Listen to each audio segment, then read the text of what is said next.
Hi friends, welcome to voice of the people. మన ప్రయత్నం మనం చేశాం, ఇక ఆ తరువాత అంతా దేవుడి దయ అనే మాట మీలో చాలామంది చాలాసార్లు అనుకునే ఉంటారు కదా. ఈ మాటకి ఈరోజు వీడియోకి ఏమిటి సంబంధం అంటారా? అయితే ఈ వీడియో పూర్తిగా చూడండి. ఛానల్ని సబ్స్క్రైబ్ చేసుకుని వాళ్ళు ఛానల్ని సబ్స్క్రైబ్ చేసుకోండి. సినిమాలు అప్పుడప్పుడు ఆసక్తి ఉంటే తరచుగానో చూస్తూ ఉంటాం. ఏ సినిమాలు చూడాలి, ఏ సినిమాలు చూడకూడదు అనేది మన చాయిస్. కానీ ఏ సినిమాలు తీయాలి, ఏ సినిమాలు తీయకూడదనేది మాత్రం డైరెక్టర్ చాయిస్. ఎవరి కోసం సినిమాలు తీయాలి, ఎలాంటి సినిమాలు తీయాలి అనేది కూడా ఇక్కడ చాలా ముఖ్యమైనటువంటి విషయం. మంచి కోసం, మార్పు కోసం ఆలోచించి తీసే సినిమాలు కూడా మనకి అందుబాటులో ఉంటూనే ఉంటాయి.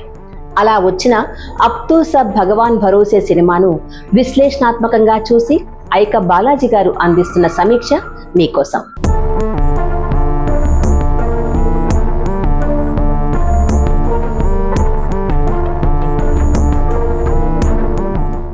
సినిమాలోకి వెళ్లే కంటే ముందు కొన్ని సంగతులు ఇక్కడ మాట్లాడుకోవాలి. టీవీలో రామాయణ భారతాలు టెలికాస్ట్ అయిన రోజులు మీకు గుర్తున్నాయా? ఆ రోజుల్లో ఆదివారం ఉదయం 9 అయితే చాలు, వీధులు రోడ్లు నిర్మానుష్యమయ్యేవి. జనాలంతా టీవీల ముందు కూలబడేవారు. టీవీ ఉన్న ఇళ్లకు విపరీతమైన గిరాకీ ఉండేది. 1987 జనవరి నుంచి 1988 జూలై మధ్య కాలంలో 78 వారాల పాటు రామానంద సాగర్ రామాయణం దూరదర్శన్లో ప్రసారమైంది. సాక్షాత్తు శ్రీరామచంద్రుడే దివి నుండి భూమికి దిగి వచ్చినట్లు జనాలు భావించేవారు. కొన్ని చోట్ల టీవీ సెట్లకు పూజలు చేసేవారు. మాతాశ్రీ పితాశ్రీ అని డైలాగులు వల్లిస్తూ చిన్నపిల్లలు పుల్లల బాణాలతో ఆటలాడుకోవడం, ప్రమాదాలు కొని తెచ్చుకోవడం చూశా. టీవీ తీసుకొచ్చిన ఈ పౌరాణిక విప్లవం రామజన్మభూమి ఉద్యమానికి కొత్త ఊతమిచ్చింది. అప్పట్లో ఇదంతా కాంగ్రెస్ పాలనలో జరిగింది. రాజీవ్ గాంధీ తన హయాంలో మతవాదులకు తలొగ్గి ఆనాటి దోపిడీ ప్రయోజనాలకు అనుగుణంగా వరుసగా చాలా తప్పుడు నిర్ణయాలు తీసుకున్నాడు. వాటిలో మొదటిది షాబానో కేసు. షాబానో ఓ ముస్లిం మహిళ. ఆమె భర్త అహ్మద్ ఆమెకు అన్యాయంగా విడాకులిచ్చి మరో పెళ్లి చేసుకున్నాడు. తగిన భరణం కూడా ఇవ్వ నిరాకరించాడు. షాబానో కేసు వేసి సుప్రీంకోర్టులో గెలిచింది. అంతే. ఈ పరిణామంతో కోర్టు తమ మతంపై దాడి చేస్తోందని ముస్లిం మత పెద్దలు గొడవ చేశారు. వారిని శాంతింపచేయడానికి Rajiv Gandhi Muslim women protection of rights and divorce act 1986 చట్టాన్ని తీసుకొచ్చారు. ముస్లింలను బుజ్జగించే ఈ చర్య హిందూ మత పెద్దలకు కోపం తెప్పించింది. దాంతో యువతలి వారిని సంతృప్తి పరచడానికి అదే సంవత్సరం కోర్టు కేసులో ఉన్న బాబ్రీ మసీదు గేట్లు తెరిపించాడు రాజీవ్ గాంధీ. రామ్ చబూత్రా దగ్గర పూజలకు అనుమతించాడు. ఆ తర్వాత ఆయన రామాయణం సీరియల్ ను దూరదర్శన్ లో ప్రసారం చేయాలన్న నిర్ణయం తీసుకున్నాడు. ఈ విషయంలో కాంగ్రెస్ లో భిన్నాభిప్రాయాలు వ్యక్తమయ్యాయి. అప్పటి సమాచార ప్రసార శాఖ మంత్రి విఎన్ గాడ్గిల్ కు ఈ నిర్ణయం నచ్చలేదు. కానీ రామాయణ భారతాలు భారతీయ సాంస్కృతిక వారసత్వాలంటూ ప్రధాని భజనపరులు వాదించారు. దాంతో గాడ్గిల్ ను మరో శాఖకు బదిలీ చేసి అతడి స్థానంలో అజిత్ కుమార్ పాంజాను నియమించి రామాయణ ప్రసారాన్ని సుగమం చేశాడు రాజీవ్ గాంధీ. ఈ సీరియల్ ఊహాతీతమైన జనాదరణ పొందింది. ఈ అవకాశాన్ని తమ ప్రయోజనాలకు వినియోగించుకున్నారు బీజేపీ సంఘ్ పరివార్ వాళ్లు. రామజన్మభూమి విముక్తి ప్రతి హిందువు కర్తవ్యం అంటూ ఉద్యమాన్ని ఉధృతం చేశారు. కేవలం 2 సీట్లతో పార్లమెంట్లో మనుగడ సాగిస్తున్న బీజేపీ 1989 సాధారణ ఎన్నికల్లో 88 సీట్లను కైవసం చేసుకుంది. 1991 మధ్యంతర ఎన్నికల్లో ఈ సంఖ్య 3 అంకెలకు చేరింది. ఉత్తరప్రదేశ్ రాష్ట్రంలో బీజేపీ అధికారం చేపట్టింది. చివరికి 1992 డిసెంబర్ 6న బాబ్రీ మసీదు ధ్వంసం కావటం, ఆ తర్వాత రామమందిర నిర్మాణం వరకు నడిచిన చరిత్ర మనకు తెలుసు. రామాయణ మహాభారత ప్రసారాలు మన దేశ స్వరూపాన్ని సమూలంగా మార్చేశాయని అమృతా షాహ్ టెలిగిలెటెన్ హౌ టెలివిజన్ చేంజ్డ్ ఇండియా అనే తన పరిశోధక గ్రంథంలో వ్యాఖ్యానించారు. ఈ మార్పును చిన్నపిల్లల దృష్టికోణం నుంచి వివరిస్తుంది ప్రస్తుతం మనం చర్చించబోతున్న సినిమా. శిలాదిత్య బోరా నిర్మించిన ఈ సినిమా మహాత్మాగాంధీ కొటేషన్తో మొదలవుతుంది. సత్యానికి శాంతికి విడదీయరాని సంబంధం ఉంది. అలానే అజ్ఞానం అహేతుకతల మధ్య అనివార్య పర్యవసానం హింసే. సాధారణంగా పిల్లల్లో కుతూహలం జిజ్ఞాస ఎక్కువ. బుర్ర నిండా ప్రశ్నలే. వాటికి ఓపికగా సహేతుకమైన జవాబులు ఇచ్చే పెద్దలు అవసరం. అలాంటి వారు ఇంటి వద్ద లేకపోతే ఆ బడి స్కూల్ తీర్చాల్సి ఉంటుంది. మన సినిమాలోని భోలా, శంభు ఇద్దరు గ్రామంలోని సర్కారీ స్కూల్ కూడా పోవడం లేదు. గాలిపటాలు ఎగరేయడంలోనే వారికి రోజులు గడిచిపోతున్నాయి. వారి తాతయ్య అడగకుండానే గాలిపటాలు కొని తెస్తుంటాడు. భోలా ఆ ఊరి గుడ్డి మాస్టర్. గాలిపటాల్లో వాణ్ణి ఓడించేవాడు లేడు. 1989లో ఉత్తర భారతదేశంలోని ఓ చిన్న గ్రామంలో ఈ కథ నడుస్తుంది.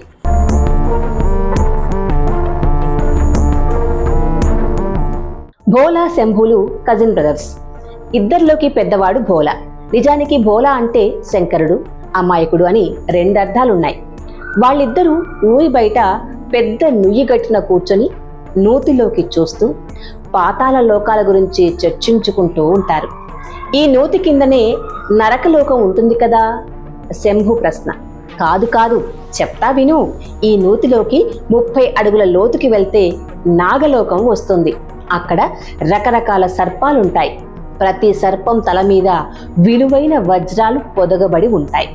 అక్కడి నుంచి మరికొన్ని అడుగుల లోతుకు వెళ్తే అప్పుడు నరకలోకం వస్తుంది. చాలా పెద్ద పండితుల్లా జవాబిస్తాడు భోలా. ఈ అన్నదమ్ముల సందేహాలను తీర్చే గురువు ఆ ఊరి పురోహితుడు. భోలా తల్లి రాధ. ఆమె తన తండ్రి, 2 పిల్లలతో కలిసి గ్రామంలో ఉంటుంటుంది. ఆమె భర్త ద్వారక బొంబాయిలో ఓ ఫ్యాక్టరీలో పనిచేస్తుంటాడు. ఇంటికి మనీ ఆర్డర్లు పంపిస్తుంటాడు. అక్కడ ఫ్యాక్టరీలో సెలవు దొరక్క చాలా కాలంగా ఆయన ఇంటికి రాకుండా ఉంటాడు.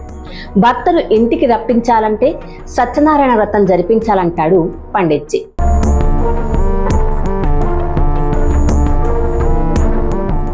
రాధ తమ ఇంట్లో సత్యనారాయణ పూజను జరిపిస్తుంది. తాతయ్య తన స్నేహితుడు బొకారో బాబాను తమ ఇంటి పూజకు ఆహ్వానిస్తాడు. బొకారో బాబాను అందరూ నాస్తికుడుగా భావిస్తారు. పండిట్జీ అతన్ని అక్కడ చూసి మండిపడతాడు. బ్రాహ్మణులకు విపరీతంగా దానాలు చేయడమే మనిషి కర్తవ్యం అన్న మాదిరిగా సత్యనారాయణ కథ సాగుతుంది.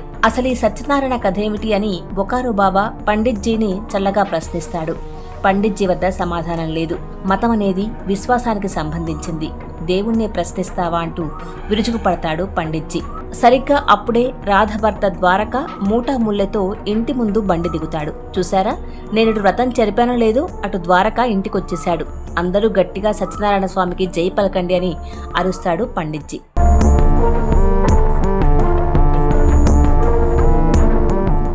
నిజానికి ద్వారక ఇంటికొచ్చింది ఫ్యాక్టరీ మూతపడ్డం వల్ల. ముంబై నుండి అతడు ఇంటికి తీసుకొచ్చిన అతి విలువైన బహుమతి బ్లాక్ అండ్ వైట్ టీవీ. ఆ ఊరికి అదే మొదటి టెలివిజన్ సెట్. వాళ్ళింట్లో కరెంటు మీటర్ లేదు, కానీ కరెంటు తీగలకు హుక్కు పెట్టి చోరీ చేసిన కరెంటు ఉంది. పుల్లల యాంటినాను ఇంటి పైకప్పు పైన అమర్చి టీవీ సెట్ రెడీ చేస్తారు. ఆ రోజుల్లో దూరదర్శన్లో బిఆర్ చోప్రా మహాభారత్ సీరియల్ వస్తోంది. ఆదివారం ఉదయం ఇంటి ముందు ఊరి జనాలంతా గుమ్మిగొడతారు. అందరి కళ్లల్లో సంభ్రమాశ్చర్యాలు. టీవీల్లో కదిలే దేవతలకు చేతులెత్తి మొక్కుతున్నారు.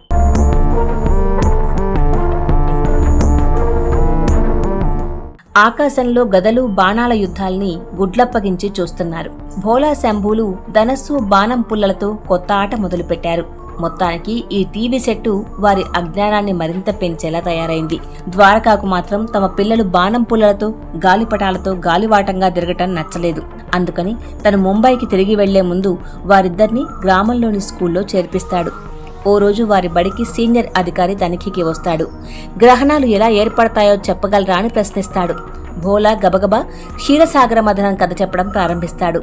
మోహిని అవతారంలో విష్ణుమూర్తి దేవతలకు అమృతాన్ని పంచుతున్నాడు. రాహుకేతువులు దొంగతనంగా ఆ క్యూలోకి దిరి అమృతం తాగేశారు. సూర్యచంద్రుల నుండి విషయం తెలుసుకున్న విష్ణుమూర్తి సుదర్శన చక్రంతో వారి తలలు త్రెక్కోశాడు. అప్పట్నుంచి సూర్యచంద్రులపై పగబట్టిన రాహుకేతువులు వారిని మింగేస్తుంటారు. అలా గ్రహణాలు ఏర్పడతాయని ఉత్సాహంగా ముగించాడు.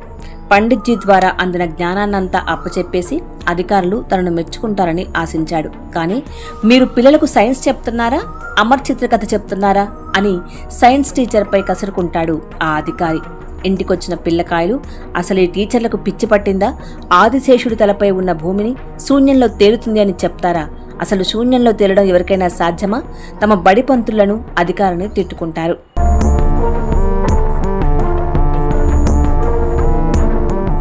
బోలా శంభులు తమ పుల్లల బాణాలతో తెగ ప్రాక్టీస్ చేసేస్తుంటారు. వారికి ఇప్పుడు నిజమైన అసురులు కావాలి. తమ బాణాలతో వారి తలలు తెగ్గొట్టాలి. సత్యనారాయణ వ్రతం సమయంలో పండిట్జీ బొకారో బాబాను దూషిస్తూ అన్న మాటలు గుర్తొస్తాయి భోలాకు. పూర్వం దేవతలు యజ్ఞాలు చేస్తున్నప్పుడు నీలాంటి అసురులే అడ్డు తగిలేవారు అని పండిట్జీ అన్నాడు. అందుకని బొకారో బాబా అనే అసురుడి వేటకై బయలుదేరతారు.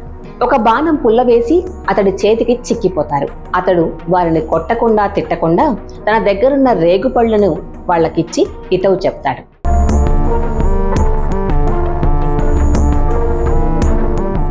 టీవీలో పురాణాలు ప్రసారమవుతున్న కాలంలోనే రామజన్మభూమి ఉద్యమం ఉధృతమవుతోంది.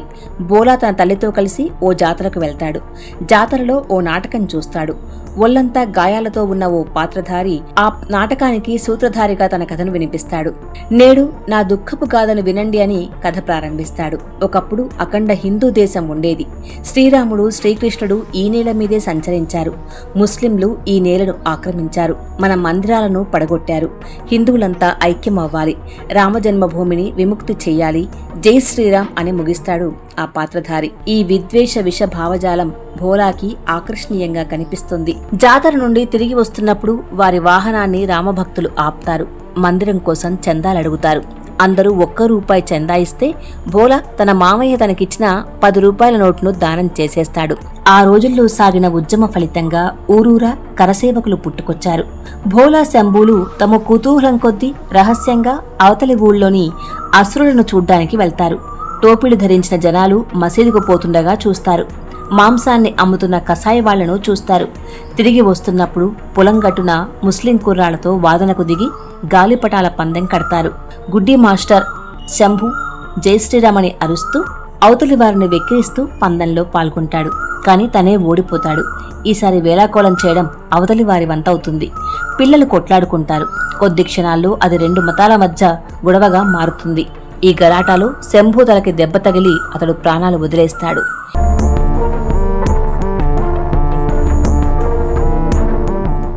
భోలా ఒక్కడే నుయ్యిగట్టున కూర్చుని ఉంటాడు.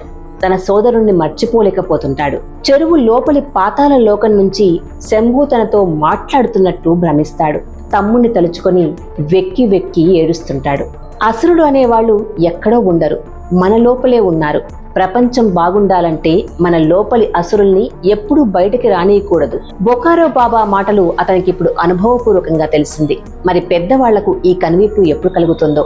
ఈ సినిమా టైటిల్ చెప్పినట్టు దేశం గతి ఇక అంతా ఆ దేవుడి దయగానే మిగిలిపోతుంది. కేవలం 1.5 గంటల నిడివి ఉన్న ఈ సినిమాను అమెజాన్ ప్రైమ్లో 50 లేదా ₹25 చెల్లించి మీకు నచ్చిన క్వాలిటీలో చూడొచ్చు.